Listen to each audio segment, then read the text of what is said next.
Arinta dhulka horta si fiican aan u ogahay madaxweynuhuna si sharaf leh u wajahay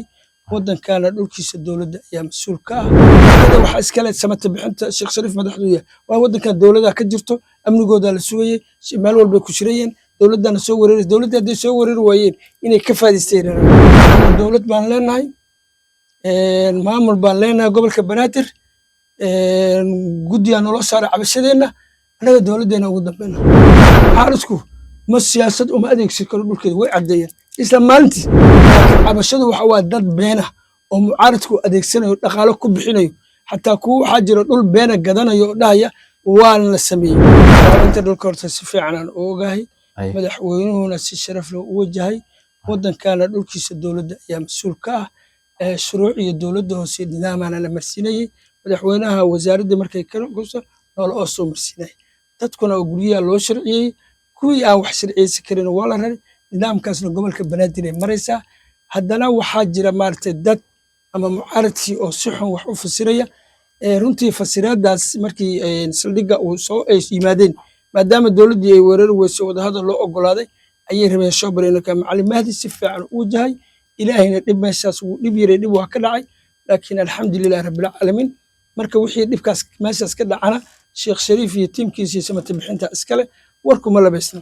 haddana dadkii waxay rabeen inay ku maxay qaadayeen ayaga iskale maxaa kala jeedaa cadebal dhibaatada meeshaas ka dhacday eedeeda waxa iskale samata bixinta Sheekh Shariif madaxweynaha waa wadanka dowladda ka jirto amnigooda la sugayay meel walba ku shirayeen dowladana soo wareeray dowladda hadii soo wareeri waayeen inay ka faa'iideysteen markii macallimiinta si fiican arintaas u wajahay aqoontiisi ayadana khalkhal nafti arkeen dib ay u baxeen taasna ilaaha looga mahadinaya iyo macallimiinta haddana gudoomiyaha gobolka Banaadir oo nin aqrabiya oo sharciyada iyo amniga yaqaana xaalad degdeg u galiyay shir degdeg u fariistay dhaqdhaqaaqii ilaaliyay Yusuf Geelle oo ah xildhibaan federaal oo ka qaatay iyo saaxiibkiis maartay dhegdher runtii aad iyo aad ugu mahadinaynaa ninkaasna wuxuu mucaaradka ku yiri wax mudaharad ma sameyn kartaa weyna yeelay ayagoo ay xoojinayeen madaxooda Allah raajiye imaamka imaam Daahir Maxamuud iyo ugaas Maxamuud Cali oo runtii shaqo weyn qabtay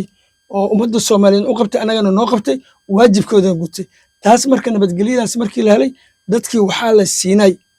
anagu dowlad baan leenahay maamul baan leenahay gobolka Banaadir guddiga nolol saar cabashadeena anaga dowladdeena ugu dambeeyna xaarisku ma siyaasad uma adeegsi karo dhulkeeda way cadeeyeen isla maalintii waxa kale oo cadeeyay tarabuunkii iyo horseed dadkii joogay sidaas u cadeey anagu waxaan dowladana wali dad cabanay jireen tabana isu waxir intay saas si fiican u hadleen reer deynile sidaas oo kale sharaf iyo karaami u hadleen laakiin cabashadu waxa waa dad beena oo mucaaradku adeegsanayo dhaqaale ku bixinayo xataa kuwa waxa jira dhul beena gadanayo oo dhahaya waan la sameeyay waxa kamid ah hadda madaxweynaha dhul badan uu sameeyay oo aniga aan tagay oo ninkaas aan la hadlay shirkadda Alba oo Faarax macallin gudoomiyaha ka yahay oo dhulkii goshii gandiga iyo digaaga la siiyay ee ku yaal ceelasha biyaha runtii ninkaas dhibaato weyn ummadda ku haya waan u tagay waan u sheegay war ninkan sharci uu leeyahay dowladda siyaad bare uu leeyahay sharciga siyaad bare wuu shaqaynayaa 100 sano maxamed siyaad bare meesha ka baxay ama madaxweynaha ka baxay meesha mugsoontahay laakiin systemkaas uu shaqaynaa mid kale goofadihii wuxuu ku darsaday ilaa 5 goof oo maartay jabad geelle iyo dad ay leeyihiin walow ay dadkiina dacwad ay ka furteen maxkamadda gobolka Banaadir waxa kale uu sameeyay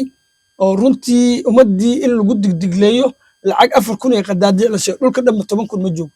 marka ayadaasna hadda waxa waay sharciga la isla tagay madaxweynahana aniga horey baaqa u jeediyay mar walbana waa u jeedinaa horta dadku way fiican yihiin waana horumar wixii qaldamay ama qalad sameeyana sharciga ayaa qabanaya Faarax macallin ninka la yiraahdo shirkadda Alba madaxweyne hoos u fiiri gobolka Shabeellaha hoose meesha la yiraahdo Biil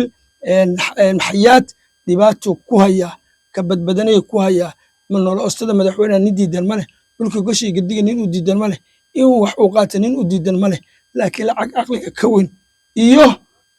goofada kale uu ku dirsaday taasna waxa waay sharciga ka sareeya laakiin waxa rabnaa intaan dib dhicin waayo waa la surtaagay maalin walba guriga la dumiyaa maalin walba ciidana hortaagan naag baa ku dhimatay odayaal dhaqana la xiray oo la yaqaan caana nin baa 2 guri villa laga dumiyay كم كجلا إلا هذا وهوشاس وحال ربا ألبا يفرح معلن هوش أي ماشاس كودا إن جود اللودرو لنا فيريو نك ده قبل كبنادر لكي جرس بالي كتر سنة بيل إيسين كدر حسين كل مية أفرح وحواي وح كجرا مله وحاس وحس عنايا ما إدلا جاي لينا مله وهي الشرع سياد بره وسعنايا لكن وحي قشي قد حدود ديدنا مله حتى نسرح حدود ديدنا مله marka arintaasna madaxweynaha baaq mar walba on hadlo waa u dirayaa madaxweynuhu hadii howl badanna waa hayaa waxaan ku sheegayaa madaxweyne iyo gudoomiyaha gobolka Banaadir Bungab arintaas iyo gudoomiyaha Garas Balley taliyaha booliska waa la hadlay labadood xogaa waa iga yar dhigay adeegan waana bini aadan macnaha nool oostaas ka baqaya wixii nool oosta madaxweynaha yaa u diiday laakiin nin documenti haysto oo siyaad baraa oo sharciyeysan in la xoogo ma jirto mana la xoogi karo ninka muwaadin waaye dawlad baa dhisan